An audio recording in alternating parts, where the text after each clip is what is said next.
Her rejected mate stands before the Alpha King, demanding she return to complete their bond. But Cassandra isn't the broken Omega he cast aside anymore. She's wearing the King's mark on her neck, and Killian's eyes are blazing amber with barely controlled fury. Someone's about to learn what real power looks like. Before we dive in, comment where in the world you are watching from, and don't forget to click subscribe. The cabin had been abandoned for years, maybe decades. Cassandra Whitmore could tell from the way moss had claimed half the roof and vines had woven through the broken windows like nature was slowly reclaiming what humans had left behind. But it had 4 walls and most of a ceiling, which made it paradise compared to sleeping exposed in the woods for another night. She pushed open the warped door carefully, listening for any sign of occupants. Animal or otherwise, nothing. Just the musty smell of decay and the whisper of wind through gaps in the walls. Perfect. Cassandra dropped her small pack on the floor and surveyed her new shelter with grim satisfaction. There was an old stone fireplace that looked intact enough to use, a few pieces of broken furniture she could burn for warmth, and even a rusted water pump in what had probably been a kitchen.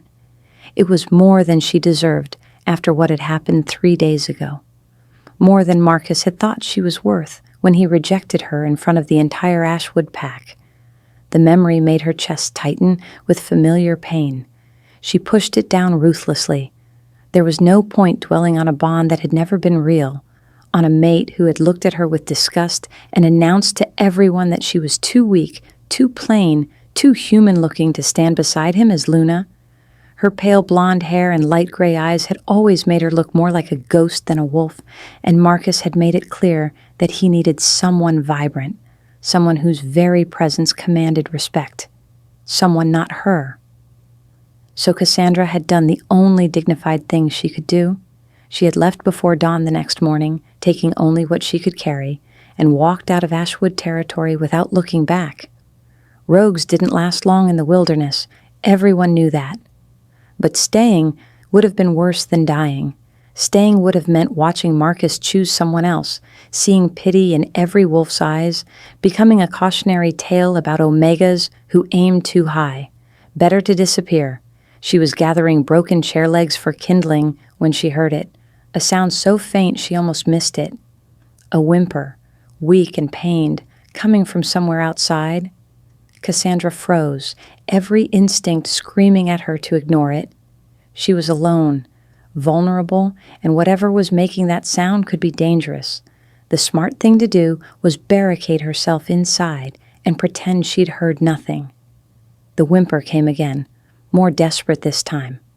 Cassandra cursed under her breath and moved toward the door. She'd never been good at the smart thing. It was probably what had gotten her rejected in the first place. She found him collapsed about 20 feet from the cabin, half hidden in the undergrowth.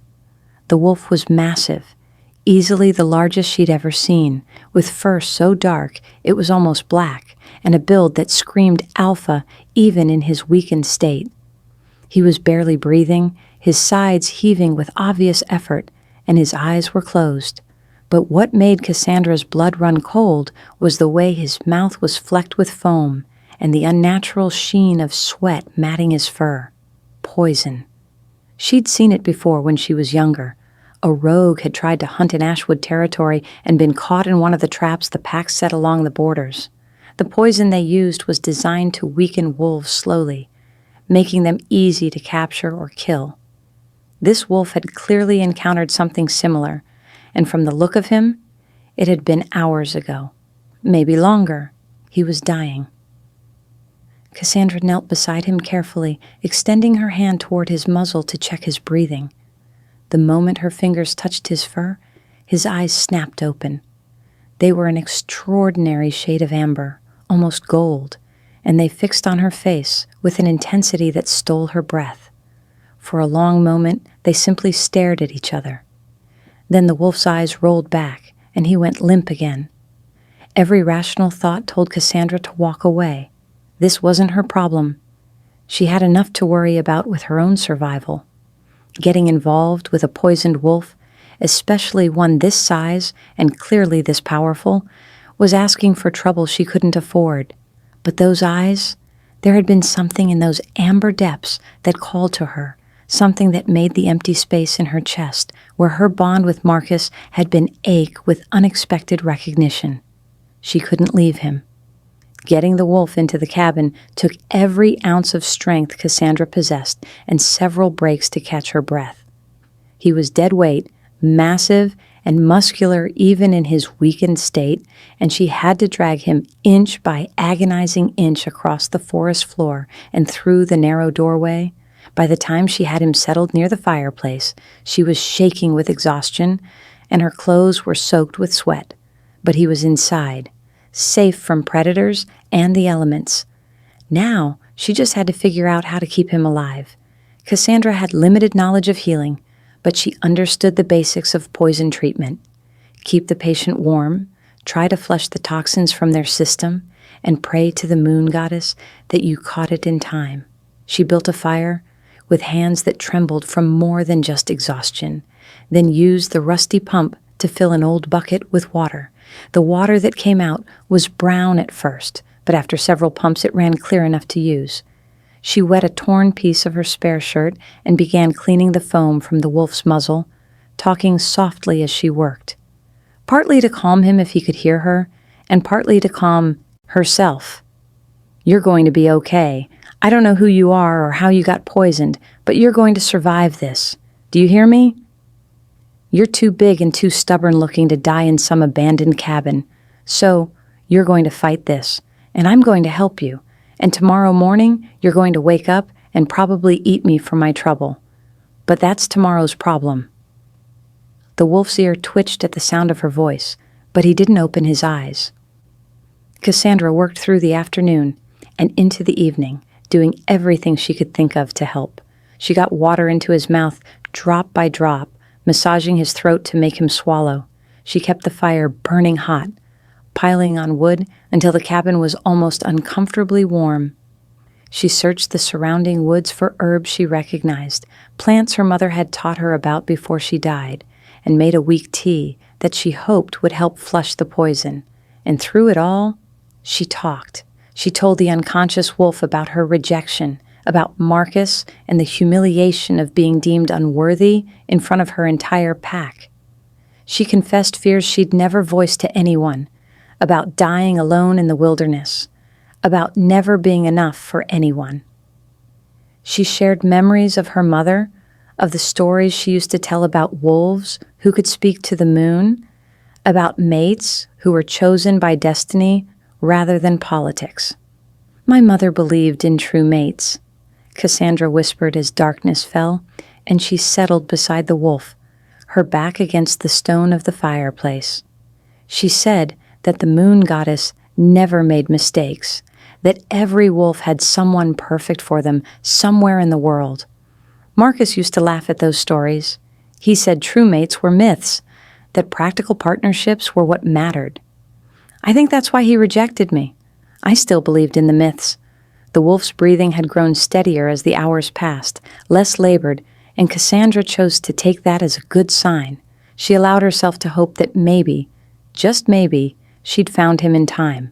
She must have dozed off at some point because she woke to find weak dawn light filtering through the broken windows and the wolf watching her with those extraordinary amber eyes.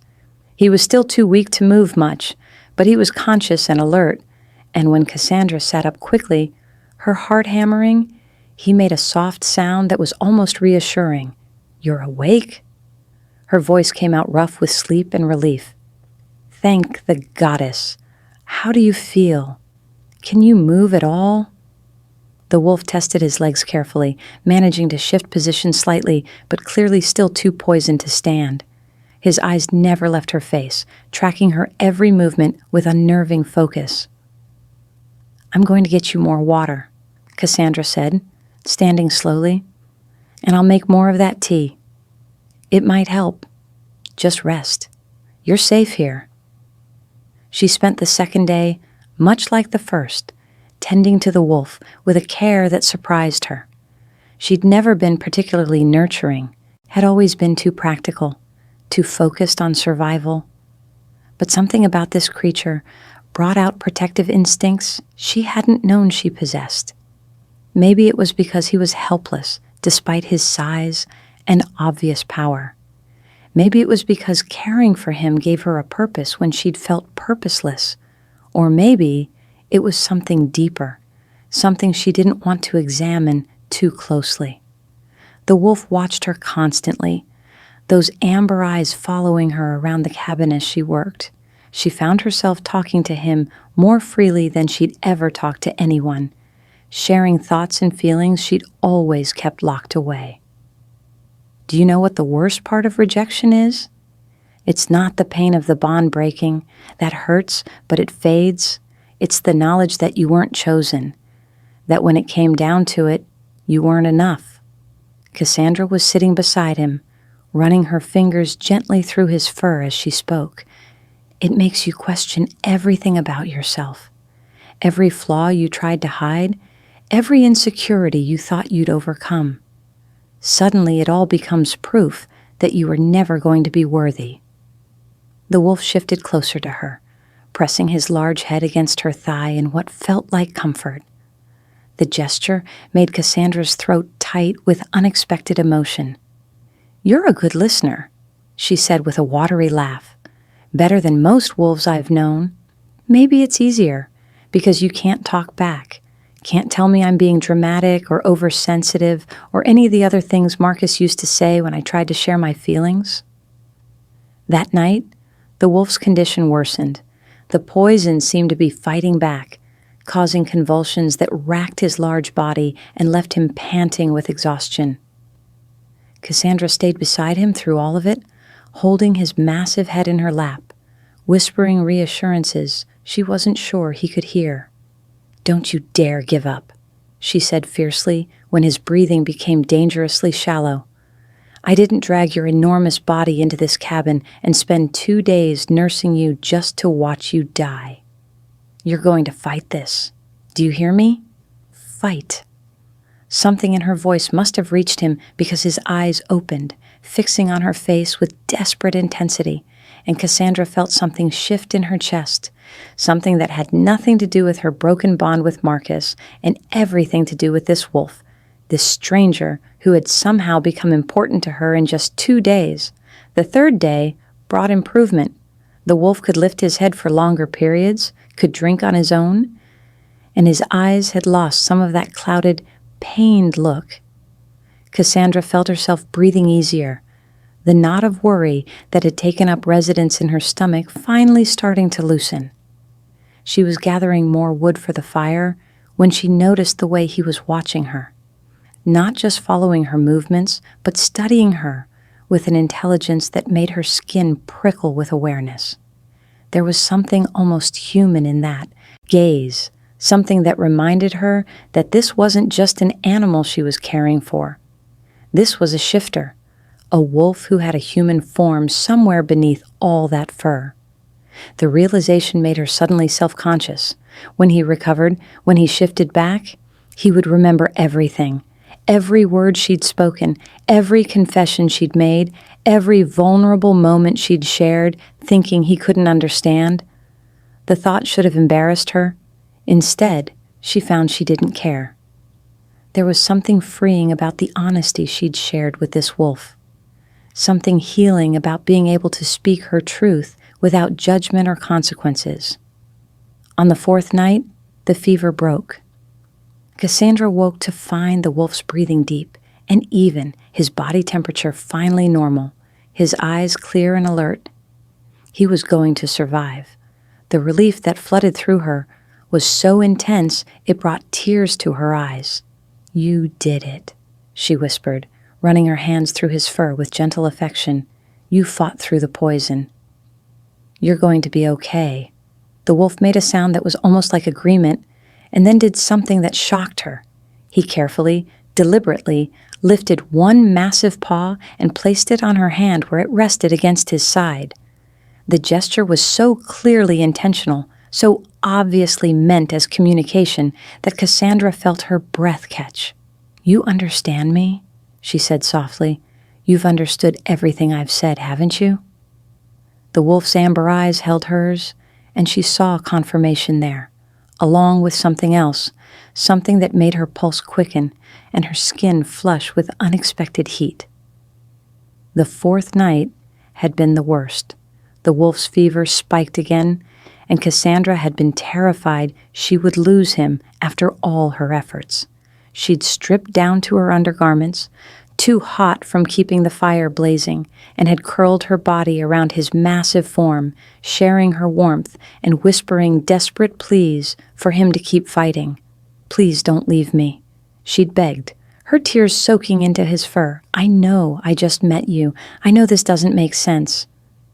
But you've become important to me. You've given me a reason to keep going when I wanted to give up. So please, please hold on." The wolf had made a sound deep in his chest, almost like he was trying to reassure her, and his massive head had turned to rest against her chest, right over her heart.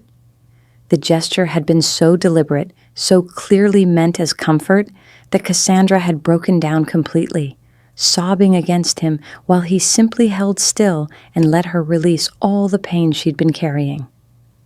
When she'd finally cried herself out, exhausted and raw, she'd felt the wolf shift slightly.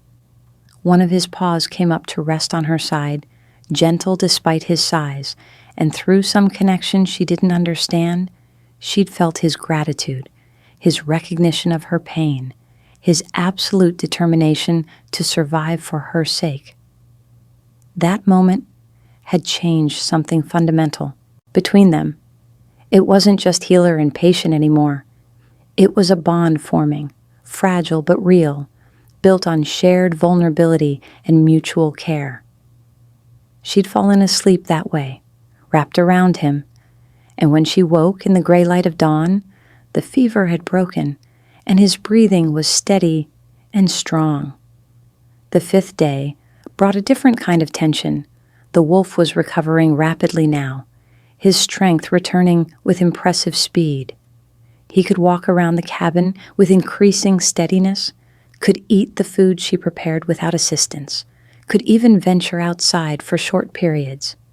But he showed no signs of leaving. Instead, he stayed close to Cassandra, following her around the cabin, watching her with those penetrating amber eyes that seemed to see straight through to her soul. She caught herself talking to him more intimately, sharing thoughts she'd never voiced to anyone. Sitting beside him by the fire, running her fingers through his fur while words spilled out uncensored. "I used to think there was something wrong with me," she confessed quietly, her hand stroking along his side in soothing patterns. "Even before Marcus rejected me, I always felt like I didn't quite fit. Too soft for an Omega, my pack said. Too emotional, too prone to caring about things that didn't matter. My mother was the only one who understood. She told me that sensitivity was a gift, not a weakness. That the ability to feel deeply meant I could love deeply too." The wolf shifted closer, pressing against her side with a warmth that felt like comfort, like acceptance. "But then she died when I was 16, and I lost my only advocate. My father remarried within a year to a woman who had no patience for a stepdaughter who cried too easily and cared too much. When Marcus showed interest in me, everyone was relieved. Finally, someone willing to take the emotional Omega off their hands." She laughed bitterly. "I was so desperate to be wanted that I convinced myself his attention meant he loved me. But he never did he? He just saw a convenient match, someone he could mold into what he needed." The wolf made a low sound that vibrated against her side, and Cassandra felt the strangest sensation. Almost like disagreement, like he was arguing with her assessment of herself. She looked down at him, meeting those intelligent amber eyes, and felt her breath catch at the intensity she saw there. "You really do understand everything I'm saying," she whispered, "and somehow you don't think I'm too much. Don't think I'm broken or worthless or any of the things Marcus said I was." The wolf held her gaze steadily, and through that connection that had been growing between them all week, Cassandra felt his response as clearly as if he'd spoken. Not broken, precious, strong, exactly right. The certainty of it made her eyes burn with tears, but these were different from the ones she'd cried before. These weren't tears of pain or grief. These were tears of recognition, of being seen and valued for exactly who she was. She leaned down and pressed her forehead against the wolf's, a gesture of trust and affection that felt more intimate than anything she'd shared with Marcus in all their time together. The wolf remained perfectly still, letting her take what comfort she needed, and Cassandra felt something shift in her chest, something that felt suspiciously like hope. On the 5th day, as afternoon shadows lengthened across the cabin floor, the wolf was strong enough to stand and move with his full grace restored. Cassandra helped support his weight as he took his first truly steady steps, feeling the power in his muscles, the coiled strength that even poison hadn't been able to fully diminish. He was magnificent, she realized, absolutely magnificent. And when he was fully recovered, he would leave, would return to whatever pack he came from, and she would go back to being alone. The thought hurt more than it should have. She was preparing their evening meal, what she'd come to think of as their meal, despite the strangeness of sharing dinner with a wolf, when she felt his eyes on her. It was a familiar sensation by now, but something about it felt different tonight. More weighted, more intentional. Cassandra turned to find him sitting near the fireplace, watching her with such intensity that her breath caught. The amber of his eyes seemed to glow in the firelight, and there was an awareness in his gaze that made her skin prickle with something that wasn't quite fear and wasn't quite excitement. It was anticipation mixed with recognition, like standing on the edge of something momentous and knowing there was no turning back. "You're leaving soon, aren't you?" she said softly, setting down the wooden bowl she'd been holding. "You're strong enough now. You don't need me anymore." The wolf stood in one fluid motion and crossed the cabin to her. He was close enough that she could feel the heat radiating from his body, could see every shade of amber in his extraordinary eyes. Then he did something that stole her breath completely. He lifted one massive paw and placed it over her heart, right where she could feel it beating faster with each passing second.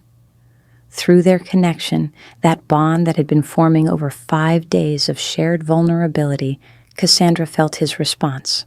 Not leaving, not without you, never without you. The certainty of it made her knees weak. She placed her hand over his paw, feeling the rough pads, the latent strength, the gentleness with which he touched her despite his size and power. "I don't understand," she whispered. "We're strangers. I don't even know your name, don't know what pack you belong to or why you were out here alone, but somehow you feel more real to me than anything I've known in my entire life. How is that possible?" The wolf's eyes held hers, and she saw her own confusion reflected back, mixed with something that looked like wonder, like he was experiencing the same impossible connection and finding it equally overwhelming. "I'm going to miss you," Cassandra admitted, her voice breaking slightly. "When you go back to your life, wherever that is, I'm going to miss you more than makes any sense. You've been the best companion I've ever had, even without words, especially without words. You just listened and accepted and made me feel like I mattered." The wolf made a sound deep in his chest, something between a whine and a growl, and Cassandra felt his frustration through their bond. He wanted to tell her something, wanted to communicate in ways that his animal form couldn't manage. His whole body was tense with the need to speak, to explain, to make her understand something important. "What is it?" she asked, cupping his massive head between her hands. "What are you trying to tell me?" He pulled back slightly, his amber eyes boring into hers with such intensity that Cassandra felt pinned in place. Then he moved to stand in front of the fireplace, positioned himself deliberately, and looked at her one more time. In his gaze, she saw determination mixed with vulnerability, certainty mixed with hope, and underneath it all, a question. Are you ready for everything to change? Cassandra didn't speak the thought aloud, but somehow she knew it was what he was asking. And despite not understanding what was about to happen, despite the fear and uncertainty that had been her constant companion since her rejection, she found herself nodding. Yes, she breathed. Whatever it is, I'm ready. That evening, as the sun set and painted the sky in shades of gold and amber that matched his eyes, the wolf positioned himself in front of the fireplace and turned to look at Cassandra. There was something different in his gaze now. Purpose, decision, and underneath it all, what looked almost like nervousness. What is it? Cassandra asked, moving closer. Are you in pain? Do you need something? The wolf reached out with one paw, very gently catching her hand, not grabbing or restraining, just holding. And then his body began to shimmer with the telltale signs of an incoming shift. Cassandra's eyes widened. Wait, you're not strong enough yet. The shift will drain what energy you've recovered. You should wait another day or two until... But the wolf was already shifting, his form blurring and reforming, fur receding to reveal smooth, pale skin stretched over powerful muscles. The transformation seemed to take forever, and no time at all, and through it all, he never let go of her hand, as if her touch was anchoring him, giving him the strength he needed to complete the change. When the shift finally finished, Cassandra found herself staring at the most beautiful man she had ever seen. He was tall, easily over 6 feet, with a build that spoke of both strength and speed. His hair was as dark as his fur had been, falling in slightly messy waves to his shoulders. His features were aristocratic, all sharp angles and strong lines, and his skin was pale, in a way that matched her own, like moonlight made flesh. But it was his eyes that held her captive. Those same extraordinary amber eyes, now framed by dark lashes and looking at her with an intensity that made her forget how to breathe. And he was completely naked.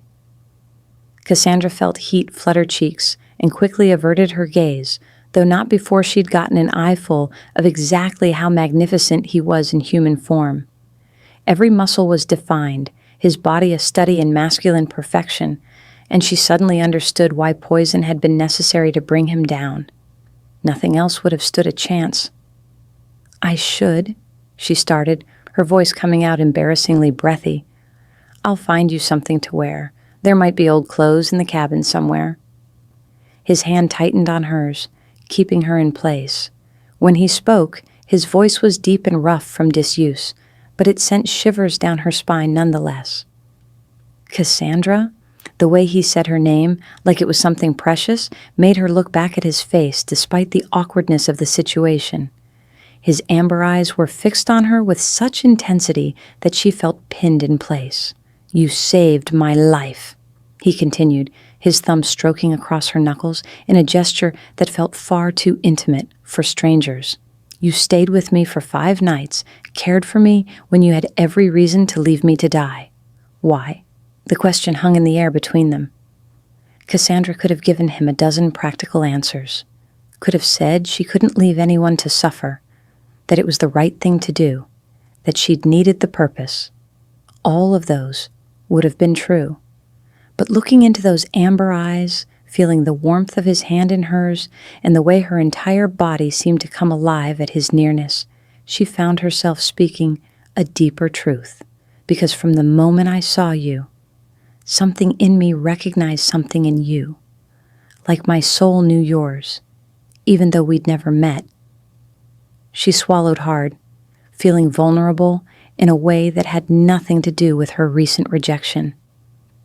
And because for 5 days, taking care of you made me feel like I mattered, like I had value beyond what some pack or some mate decided I was worth. The man's expression softened, and he used his grip on her hand to gently pull her closer. She went willingly, sinking down to kneel beside him, hyper-aware of every point where their bodies almost touched. I am Killian Ravencrest, he said quietly, Alpha King of the Northern Territories. The words hit Cassandra like a physical blow. Alpha King, she had been caring for, confessing to, crying over the Alpha King, the most powerful wolf in existence, and she had treated him like a stray dog she'd found injured in the woods.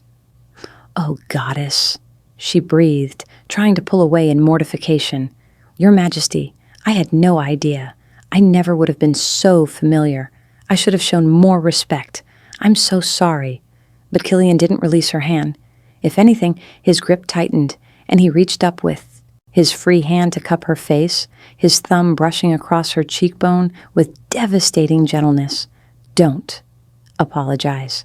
The lack of ceremony, the honesty, the way you spoke to me like I was just a wolf who needed help, it was exactly what I needed.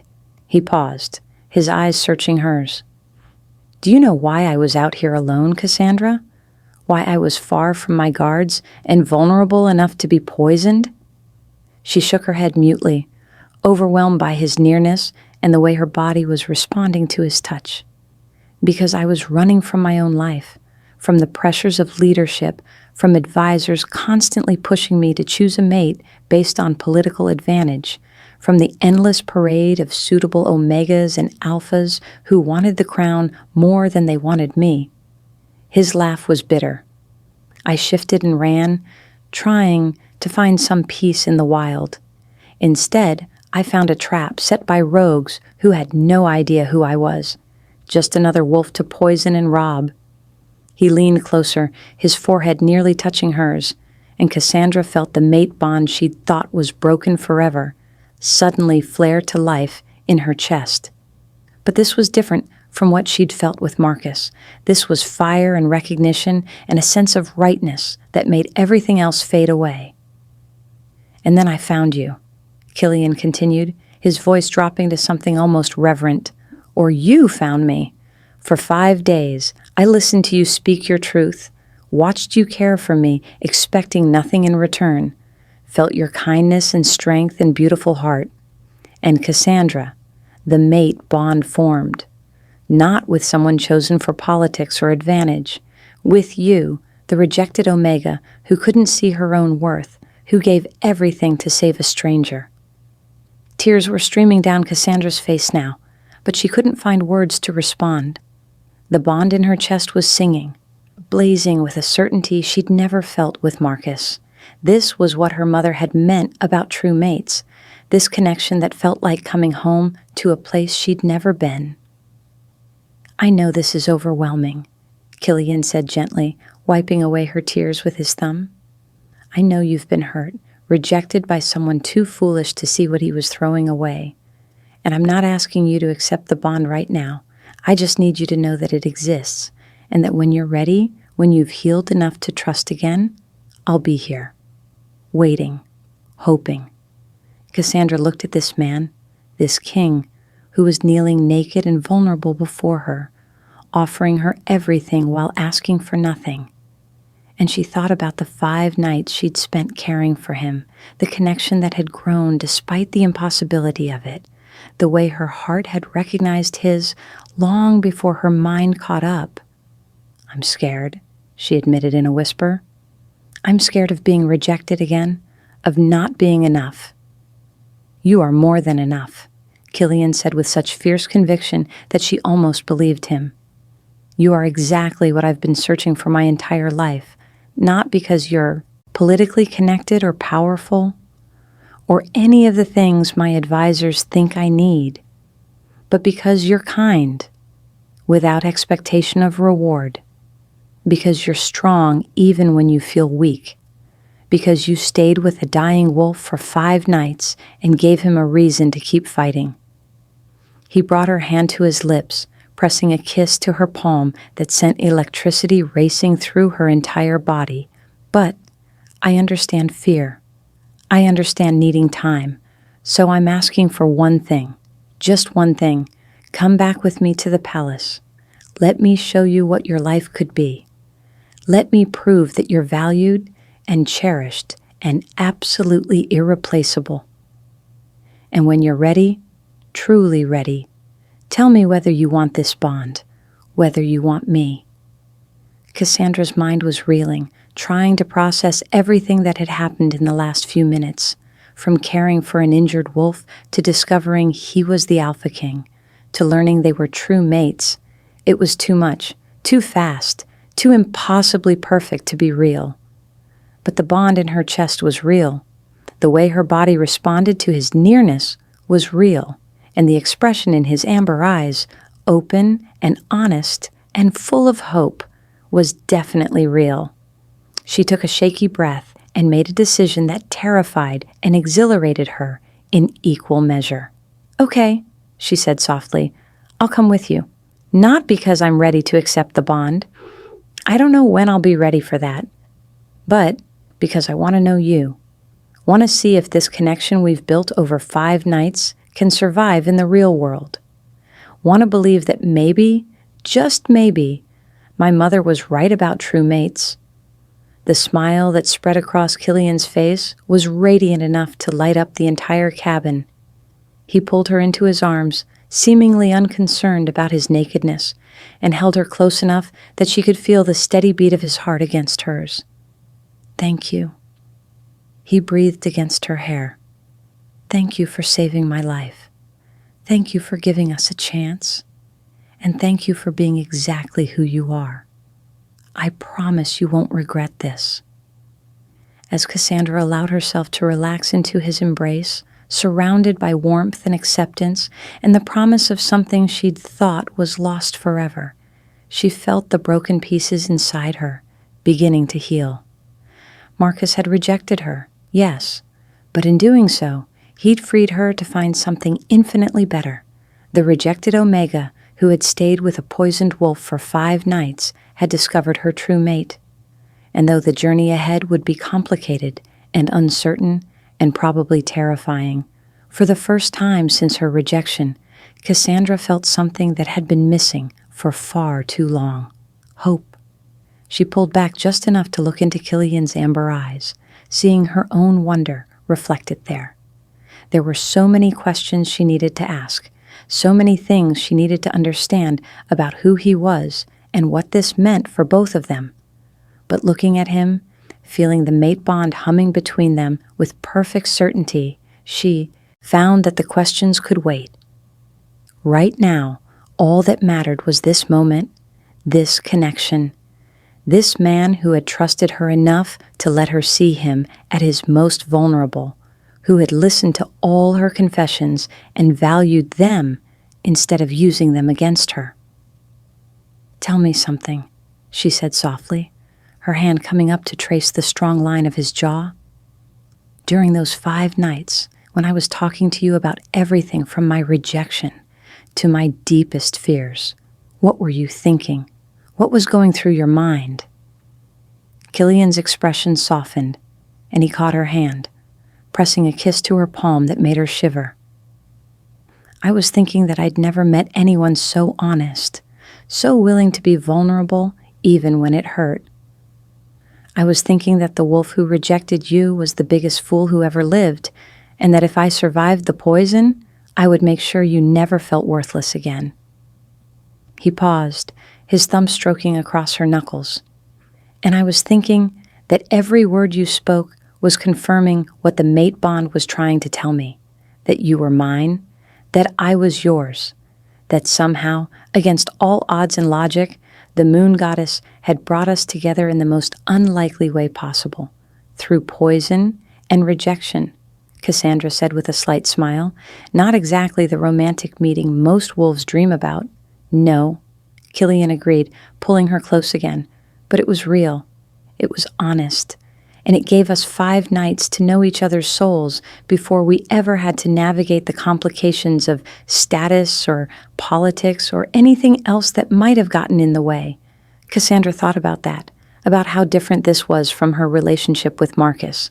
With Marcus, everything had been about appearances and expectations. She'd never felt safe enough to share her real thoughts, her real fears. She'd always been performing, trying to be what he needed instead of who she was. But with Killian, even before she knew his identity, She'd been completely herself, had shared things she'd never told anyone, and he'd heard all of it and chosen her anyway. Not despite her emotional nature and sensitivity, but maybe even because of it. "What happens now?" she asked, reality starting to creep back in. "You said you're the Alpha King. That means you have responsibilities, a kingdom to run, expectations to meet, and I'm just a rejected Omega with no training and no idea how to navigate royal politics. People are going to have opinions about this. Strong ones? Let them," Killian said firmly. "Cassandra, I've spent my entire reign being told who I should mate with, which alliances I should form, which Omegas or Alphas would be most advantageous for the kingdom. I've met dozens of carefully selected candidates, all of them perfect on paper. And not one of them made me feel even a fraction of what I feel when I look at you." He cupped her face in both hands, his amber eyes intense. "I don't care about their opinions. I care about you, about building a life with someone who sees me as more than a crown, about having a partner who values honesty over politics, who leads with compassion, who understands what it means to survive rejection and come out stronger. But I don't know how to be a queen," Cassandra protested weakly. "Then we'll learn together, because I may know how to be a king, but I don't know how to be a mate. I don't know how to share my life with someone, how to balance duty with love, how to build something real in the middle of all the political maneuvering." "We'll figure it out as we go, Cassandra. Together." The certainty in his voice, the absolute conviction that they could make this work, made Cassandra want to believe him, made her want to take this terrifying leap and trust that he would be there to catch her. "I'm scared," she admitted. "I'm scared of being rejected again. I'm scared of failing at being a queen. I'm scared that one day you'll wake up and realize I'm not worth all the trouble I'm going to cause." Killian's expression turned fierce. "Then I'll spend every day proving those fears wrong. I'll show you that you're valued, that you're capable, that you're exactly what I need. And Cassandra, the only trouble you're going to cause is to the people who think queens should be silent and decorative, because I have a feeling you're going to have opinions about how things are run, and I can't wait to see you shake up the court." The image he painted of her having a voice and using it, of being valued for her thoughts instead of dismissed for them, made something warm unfurl in Cassandra's chest. Maybe this could work. Maybe she could be what he needed while still being herself. "Okay," she said finally, the word coming out as barely more than a whisper. "I'll come with you. I'll try. But Killian, I need you to promise me something, anything. Promise me that if I fail, if I prove to be terrible at this, you'll tell me. Don't let me keep embarrassing you out of some misplaced loyalty. I'd rather know the truth than live with polite lies." Killian's laugh was warm and genuine. "Cassandra, you literally dragged my dying body into a cabin and kept me alive through 5 nights of poisoning. You're one of the strongest people I've ever met. You're not going to fail.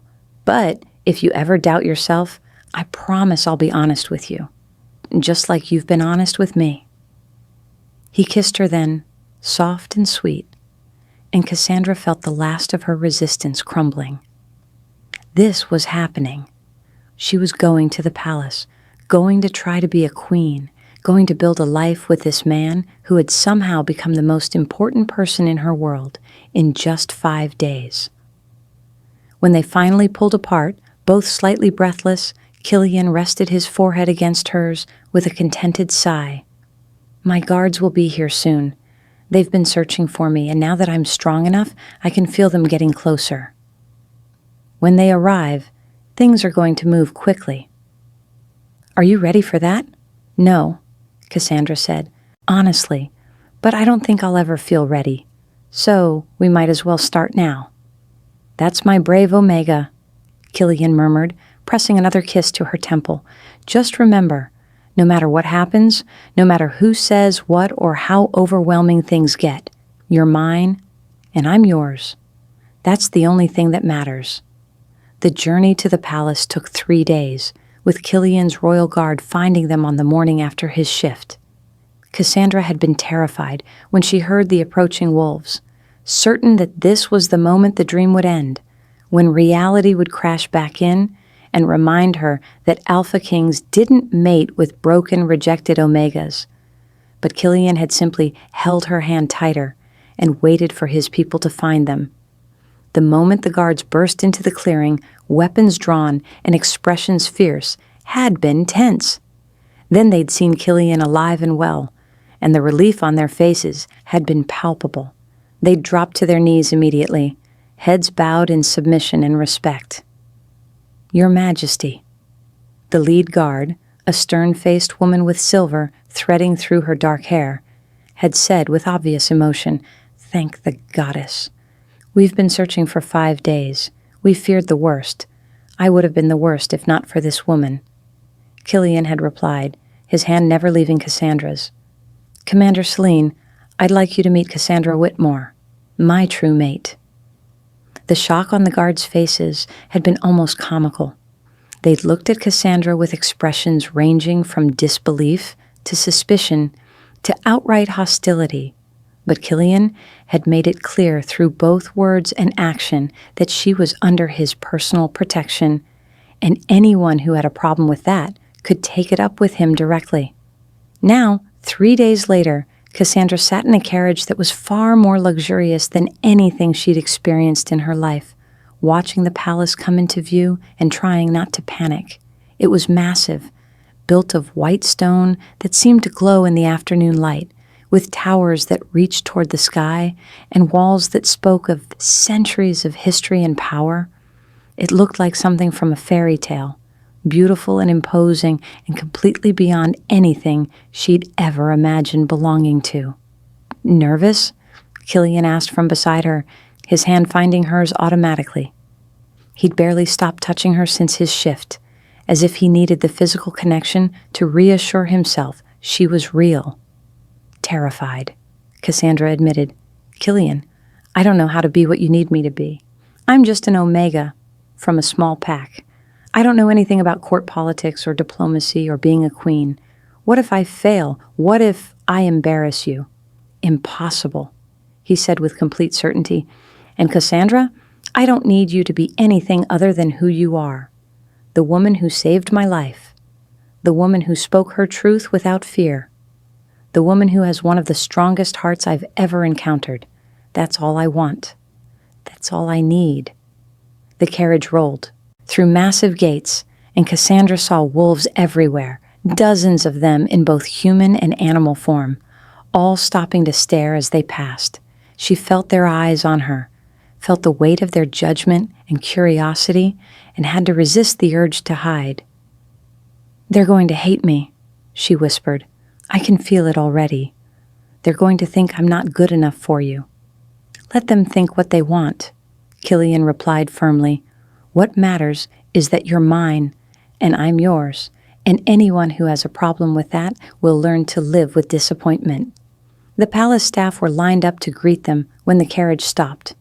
Cassandra felt her stomach drop as she looked at the sea of faces, all watching her with expressions that ranged from welcoming to skeptical. Killian helped her down from the carriage with a gentleness that made her heart ache, his hand at the small of her back, a reassuring presence as they approached the assembled crowd.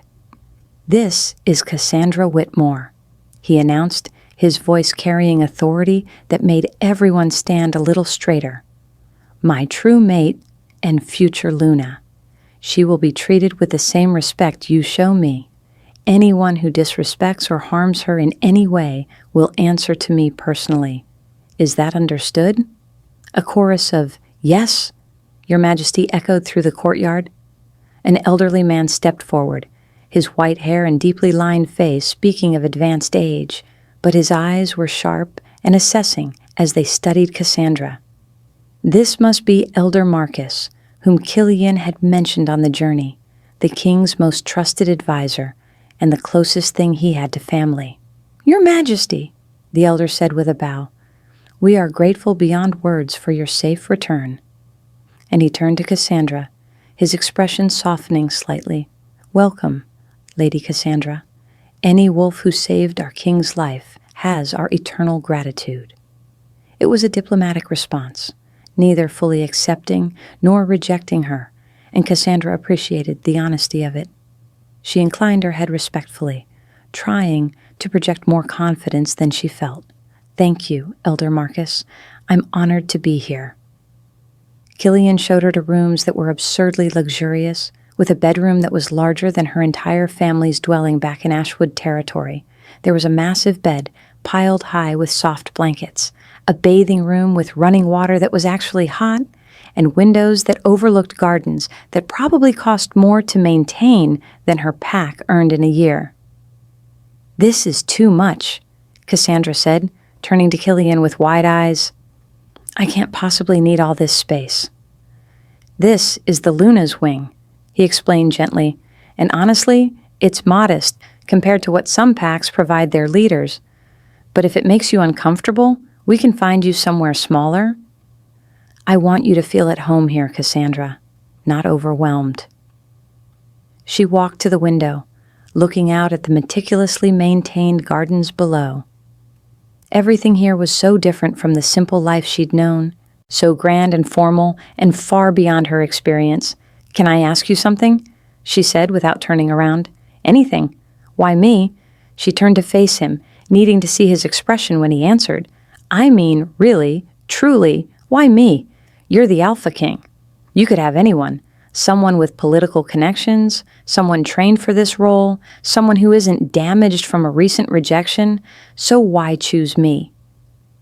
Killian crossed the room slowly, giving her time to move away if she wanted. When she didn't, he cupped her face in both hands, his amber eyes intense on hers.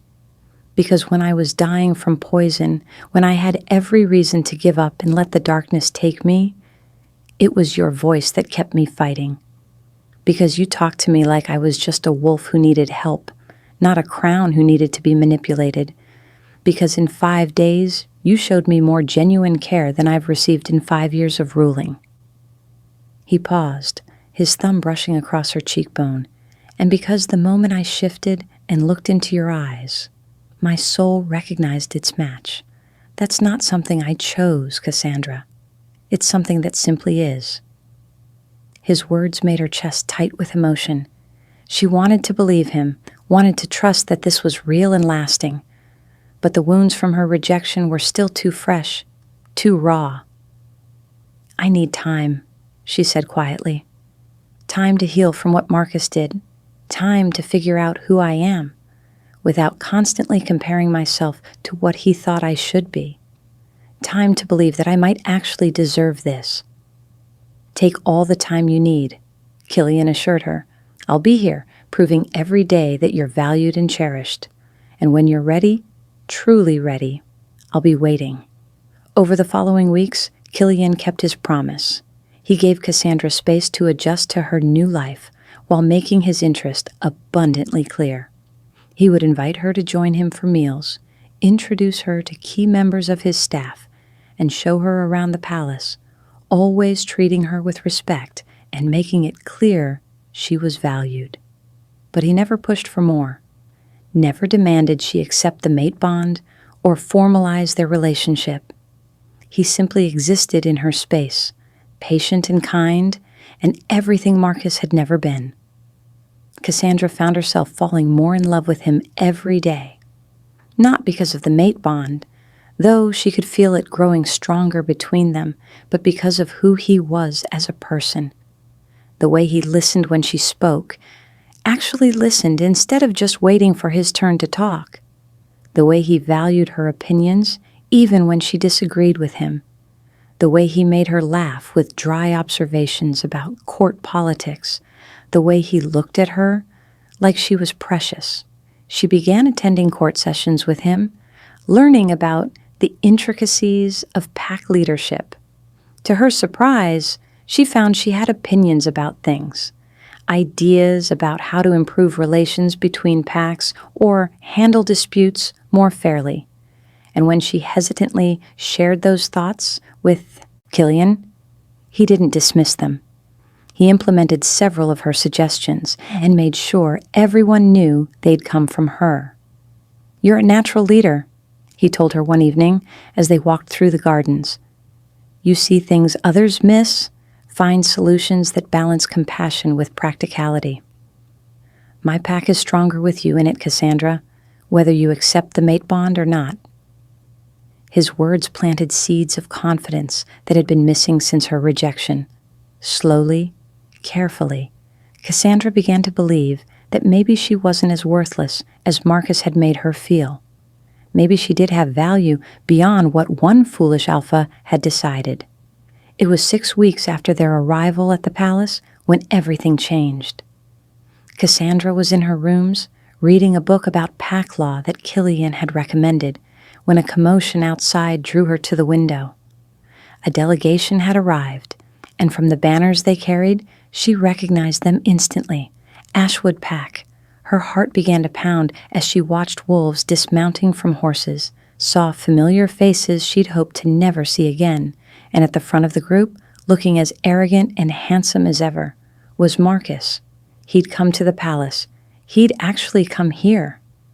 Cassandra was debating whether to hide in her rooms or face this head-on when Killian appeared in her doorway. His expression was thunderous, his amber eyes blazing with barely controlled fury. "I'm going to kill him," he said without preamble. "Marcus Blackwood is in my palace, and I'm going to rip his throat out." "You can't," Cassandra said, though part of her wanted to let him do exactly that. "He's here under flag of diplomacy. You have to at least hear what he wants. What he wants is irrelevant." Killian crossed the room and pulled her gently into his arms. "What matters is that seeing him hurts you, and I won't allow that. I need to face him." The words came out before Cassandra fully processed them, but once spoken, she knew they were true. "I need to prove to myself that he doesn't have power over me anymore, that I've moved past what he did." Killian pulled back just enough to look into her eyes. "You don't have to prove anything, not to him, not to anyone. I need to prove it to myself," she insisted. "Please, Killian, let me do this. Let me show him that he was wrong about me." After a long moment, Killian nodded reluctantly. "Then I'll be beside you every step of the way. And if he says one word that causes you pain, diplomatic immunity will become a very flexible concept." The formal audience hall was packed when Cassandra and Killian entered. Word had spread quickly about the Ashwood delegation, and apparently everyone wanted to witness whatever drama was about to unfold. Cassandra felt hundreds of eyes on her as she walked to the throne dais, Killian's hand a reassuring presence at the small of her back. Marcus stood in the center of the hall, flanked by a half-dozen wolves from Ashwood. When he saw Cassandra enter beside Killian, his eyes widened with shock. Clearly, whatever he'd expected, finding her at the Alpha King's side wasn't it. "Your Majesty," Marcus said, dropping into a bow that looked more mocking than respectful. "I've come on behalf of Alpha Garrett of the Ashwood Pack to—" "I know why you're here," Killian interrupted, his voice cold enough to freeze blood. "You've realized that the Omega you rejected is now my mate, and you've come to either apologize or manipulate the situation to your advantage. Let me save you some time. Get out." The bluntness of the dismissal sent shocked murmurs through the assembled crowd. Marcus's face flushed with anger and embarrassment. "Your Majesty, surely you understand that there's been a misunderstanding." Marcus pressed on, his eyes sliding to Cassandra with something that might have been regret or might have been calculation. "Cassandra and I have history. We were matched by our pack. The rejection was hasty, a mistake made in a moment of poor judgment. I've come to make amends, to formally request that she return to Ashwood and complete our bond." The audacity of it stole Cassandra's breath. He was actually standing here, in front of the Alpha King and half the court, trying to claim her back like she was property he'd misplaced. No. The word came out firmer than she'd expected, and Cassandra felt a surge of satisfaction at the way Marcus flinched. "You don't get to decide you made a mistake and expect me to come running back? You rejected me, Marcus, in front of our entire pack. You told everyone I was too weak, too plain, too human-looking to be your mate. You made me feel worthless." She stepped forward, away from Killian's protective presence, needing Marcus to see her as she was now. Strong, valued, completely done with him. "But you were wrong. I'm not weak. I'm not worthless. I survived being rejected and banished. I saved the life of the Alpha King when he was dying from poison. I've learned more about leadership in 6 weeks here than I learned in my entire life in Ashwood, and I've found someone who values me for exactly who I am." Marcus's expression hardened. "You found the Alpha King," he said bitterly. "Congratulations, Cassandra. You aimed high and got lucky, but we both know this isn't real. He's using you to strengthen his position. Probably knows about some connection your family has that makes you politically valuable. When he's done with you, you'll end up rejected again." The accusation made something crack inside Cassandra, not from pain, but from the realization that Marcus truly couldn't conceive of someone wanting her for herself. His world was so small, so focused on advantage and status, that genuine connection was incomprehensible to him. Before she could respond, Killian moved. He was off the throne and standing between Cassandra and Marcus in a heartbeat, his alpha power pressing down so heavily that Marcus dropped to his knees, gasping for air. "You will not speak to my mate that way." Killian's voice was quiet, but it carried absolute authority. "And you will not project your own shallow worldview onto our bond. I don't care about political connections or family ties. I care about the woman who sat beside me for 5 nights, talking to me like I mattered while expecting nothing in return. The woman who has one of the strongest, kindest hearts I've ever encountered. The woman who is everything I've been searching for." He turned to look at Cassandra, and the expression on his face took her breath away. It was open and honest, and full of so much emotion that she felt tears prick at her eyes. "I love her," Killian continued, speaking to Marcus but looking at Cassandra, "not because of politics or advantage, because she makes me laugh, because she challenges me to be better, because when I'm with her, I feel like I can breathe for the first time in years, because my soul recognized hers the moment I saw her, and every day since has only confirmed what I already knew. She's mine, I'm hers, and anyone who tries to come between us will regret it." The declaration sent ripples of shock through the assembled court. Alpha Kings didn't make public declarations of love. They made strategic alliances and practical partnerships, but Killian clearly didn't care about expectations. He cared about making sure Cassandra knew she was valued. Cassandra felt something break open in her chest. All the walls she'd been maintaining, all the protection she'd built around her heart to keep from being hurt again. Killian's words, the absolute certainty in his voice, shattered them completely. She loved him. Not because of the mate bond, or because he was the Alpha King, or because he'd given her a place when she had nowhere else to go, but because he'd proven, over and over, that he valued her for exactly who she was, because he'd given her time to heal without pressuring her, because he looked at her like she hung the moon and stars. "I love you too," she said, the words coming out barely more than a whisper, but in the silent hall, everyone heard them.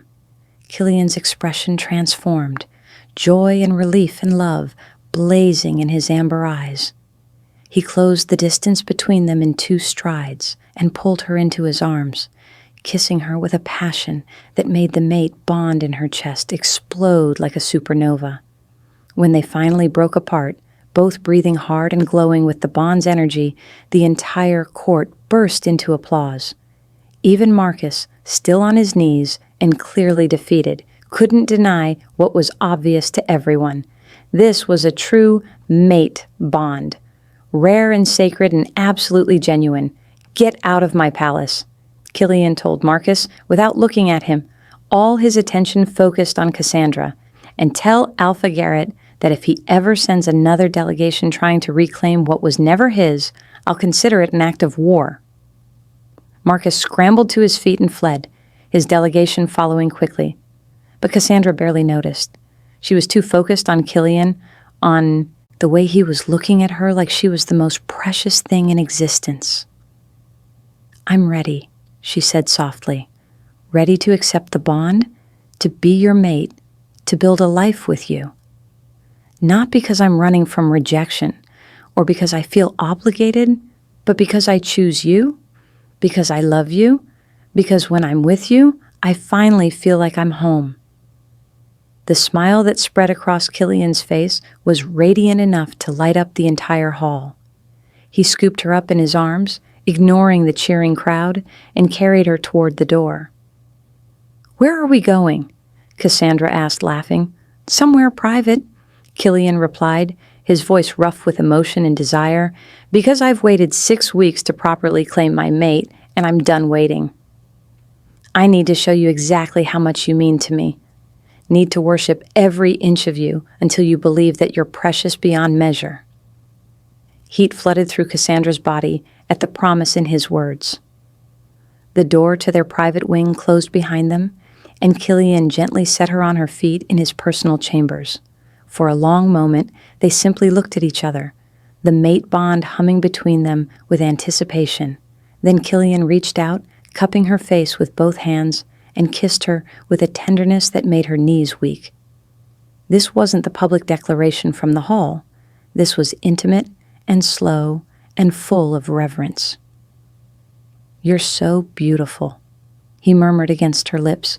"I've wanted to tell you that every day for weeks, but I was afraid of pushing too hard. Afraid you'd think I was just saying what you wanted to hear." His hand slid down to her shoulders, fingers tracing patterns on her skin through the fabric of her dress. Cassandra felt herself melting into his touch, all her nervousness fading in the face of his obvious adoration. "I want you," she whispered. "Want this. Want you to show me what it feels like to be truly desired."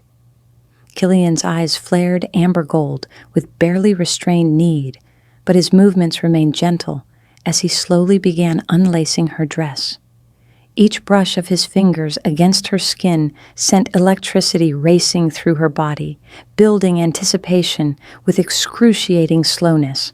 "I'm going to take my time with you," he promised, his voice dropping to something that was almost a growl. "Going to learn every place that makes you gasp, every touch that makes you tremble. Going to show you exactly how much I've been wanting this, wanting you." The dress fell away, pooling at her feet, and Cassandra stood before him in just her undergarments, feeling exposed and desired in equal measure. Killian's gaze traveled over her body slowly, appreciatively, and when he looked back at her face, the hunger in his eyes made her breath catch. Perfect, he breathed, absolutely perfect. His lips found her throat, pressing open-mouthed kisses along the column of her neck that made her head fall back with a moan. His hand spanned her waist, pulling her close enough that she could feel every hard plane of his body against hers. The evidence of his desire pressed against her hip, thick and demanding, making her core clench with anticipation. "Killian," she gasped as his teeth scraped gently over her pulse point. "Please." "Please what?" he murmured, his hands sliding up her sides to cup her chest through the thin fabric of her undergarment. "Tell me what you want, Cassandra. I need to hear you say it. I want you," she managed, her fingers tangling in his dark hair. "Want to feel you everywhere. Want you to make me yours completely." The growl that rumbled from his chest was pure alpha, possessive and demanding. He lifted her easily, carrying her to his massive bed and laying her down on soft blankets that smelled like him. Then he took his time removing the rest of her clothing, revealing her body inch by inch while his eyes blazed with appreciation. When she was finally bare before him, Killian stood and slowly removed his own clothing, revealing the body she'd glimpsed that first night in the cabin. He was magnificent, all-powerful muscle and masculine beauty, and Cassandra felt heat flood through her at the sight of his thick length, already hard and ready for her. He joined her on the bed, his body covering hers with a delicious weight that made her feel protected and desired simultaneously. His mouth found hers again, kissing her deeply, while his hands explored her curves with reverent attention. "Going to taste every inch of you," Killian promised against her lips. "Going to make you forget anyone existed before me. Going to show you what it means to be properly worshipped." His mouth blazed a trail down her throat to her chest, and Cassandra cried out as he took one sensitive peek between his lips, sucking and teasing until she was writhing beneath him. His hand found her other peak, rolling and pinching gently, creating sensations that had her arching into his touch and begging for more. He worked his way lower, kissing and licking every inch of her stomach, her hips, the sensitive skin of her inner thighs. When his mouth finally reached her slick center, Cassandra nearly came apart from the first touch of his tongue. Killian took his time, licking and sucking and exploring her most intimate places, while she clutched at the blankets beneath her and moaned his name. He found the swollen pearl of her pleasure and circled it with maddening precision, building her toward climax with expert skill. "Let go," he commanded, sliding 2 fingers inside her tight passage while his tongue continued its relentless assault. "Let me taste your release, Cassandra. Give yourself to me." The combination of his fingers curling inside her and his mouth on her sensitive flesh sent Cassandra over the edge with a cry that echoed through the chamber. Pleasure crashed through her in waves, more intense than anything she'd ever experienced, and Killian worked her through it all, drawing out her climax until she was trembling and oversensitive. When she finally came back to herself, gasping for breath and boneless with satisfaction, Killian crawled back up her body with a satisfied smirk. "Beautiful," he murmured, kissing her deeply so she could taste herself on his lips. "And that was just the beginning. I'm going to make you come apart over and over until you can't remember your own name." He positioned himself at her entrance, the thick head of his length pressing against her slick heat, and looked into her eyes with such intensity that Cassandra felt like he could see straight into her soul. "Mine," he said, "not a question but a statement of absolute fact. Yours." Cassandra agreed, wrapping her legs around his waist and pulling him closer. "Always. Yours." Killian pushed inside slowly, filling her completely, and they both gasped at the perfection of it. He was thick and hard and absolutely right, stretching her in ways that should have been uncomfortable, but instead felt like coming home. When he was fully seated inside her, they both stilled, overwhelmed by the connection. The mate bond blazed between them, solidifying into something permanent and unbreakable. And Cassandra knew with absolute certainty that this was what her mother had meant about true mates. This connection that felt like 2 halves of one soul finally reuniting. Then Killian began to move, and all coherent thought fled. He set a slow, deep rhythm that had Cassandra gasping with each thrust, hitting places inside her that sent sparks of pleasure racing through her entire body. His hands gripped her hips, pulling her up to meet each movement, and the sounds of their bodies joining filled the room. "More," Cassandra begged, her nails raking down his back. "Harder. Please, Killian, I need—" He growled and picked up the pace, pounding into her with increased urgency. The bed shook beneath them as he drove deeper, faster, claiming her body with a possessiveness that made her feel utterly cherished. His mouth found her throat, teeth scraping over the sensitive skin where he would eventually place his mark. "Going to fill you completely," he promised, his voice rough with need. "Going to make you mine in every way possible. Going to show you what it means to be loved by an alpha king." Cassandra felt another climax building, more intense than the first, and she clung to Killian desperately as pleasure coiled tighter and tighter in her core. When his hand slipped between their bodies to circle her sensitive pearl, she shattered with a scream, her inner walls clamping down around him with devastating force. Killian followed her over the edge with a roar, his release flooding her in hot pulses as he drove deep one final time, the sensation of him marking her as his, combining with the completion of the mate bond, sent aftershocks of pleasure rolling through Cassandra until she was limp and trembling in his arms. They collapsed together in a tangle of sweaty limbs and satisfied sighs, both glowing with the bond's energy. Killian rolled to his side, pulling Cassandra against his chest and pressing gentle kisses to her temple. "I love you," he murmured, his hand stroking lazy patterns on her back. "I'll never stop saying it, never stop showing you. You're everything I've ever wanted, Cassandra." Cassandra felt tears prick at her eyes, but these were happy tears, healing tears. She tilted her head back to look at him, seeing her own joy reflected in his amber eyes. "I love you too, and thank you for waiting, for being patient, for proving that I was worth choosing." "You were always worth choosing," Killian said fiercely. Marcus was just too blind to see it. As the moon rose high in the sky, casting silver light through the windows, Cassandra felt something shift inside her. The last piece of her healing fell into place.